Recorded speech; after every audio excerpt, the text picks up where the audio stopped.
morning, guys. I am Q, and this is day 3 of your nonfiction book outlining challenge. If you're in book camp, you're coming to these videos for a little bit of supplement, a little bit of explanation of what I'm talking about in your daily prompts. And if you're here on YouTube, then you might actually be part of the challenge. And if so, let's get into it, because today I want to talk about perspective.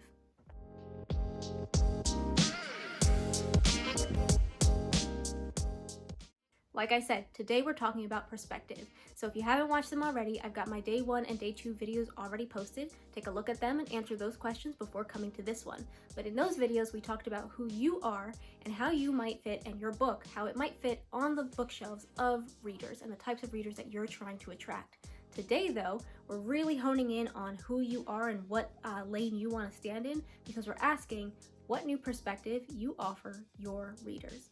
So yesterday we were talking about how you fit on the bookshelf, what other books readers like yours are going to be reading, how you fit in the lineup, right? But nobody wants to read the same book over and over and over again. So the next question we really have to ask is, how are you different than all those books that you're going to be sitting next to on that bookshelf?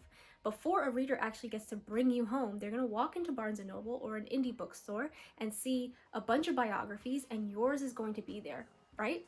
So what makes you different? And it can't just be, well, I'm a different person. We're all different people. There are millions of books written by different people, and a lot of them touch on the exact same thing. Let's say, for example, you're writing a book about how to become an Olympic swimmer. Well, we all know Michael Phelps, but there have been a lot of other Olympic swimmers, and they may all have their own stories to tell. How are you different? What perspective do you offer that's a little bit different? And asking how you're different from the other lineup of books is not just about who you are, it's also about who your reader is.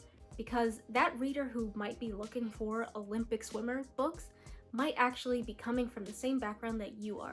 So you want to get really, really clear on what you are, who you are, what perspective you're bringing, and what readers are really going to be attracted to you. So then you know what those readers want to hear, what they want to talk about, and what you want to talk about. Your perspective is going to include a lot of different things. It's going to include your age, your gender, your background, your what country you were born in, your upbringing, the training that you've had, whether we're talking about Olympic swimmers or business training or chef training or anything else, right? Your background is going to answer all those questions that come up in the nature versus nurture debate. But it's also going to ask, what do you think? You yourself. Because if this book has anything to do with you at all, like I said in the first video, you're going to have to learn how to inject yourself into it. You're going to have to learn how to make connections with your reader based on your perspective. Perspective is also really, really important if you think that you would like to publish traditionally. Publishing traditionally means working with a big publishing house. A big publishing house is never going to publish the same type of book. As a matter of fact, a lot of authors have a hard time coming into the publishing industry if they look or sound like any other author that might be coming out at the same time, because publishers are just not willing to take the risk that this is not something new and hot. So whether you're self-publishing or traditionally publishing, you always want to have in your mind, how do you bring a new perspective? How are you new?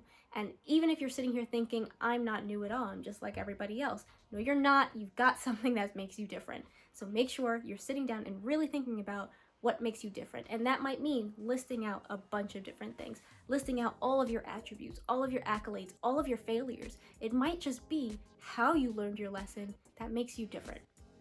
This is a really interesting question. I think you could talk about it all day. So if you've only got 5 minutes, great. Think about that for a second. If you've got a whole hour, sit down for a minute and write out the list of reasons that you would be different than every other book sitting on a bookshelf. This is going to be a very fun book camp. I'm super excited to be starting. If you're in book camp one-on-one with me and you have questions, just let me know. If you're here doing this challenge on YouTube, make sure you leave your questions in the comments so that I can answer. And if you want to find me anywhere, look in my description. I've left all my links there. Good luck, guys, and happy writing.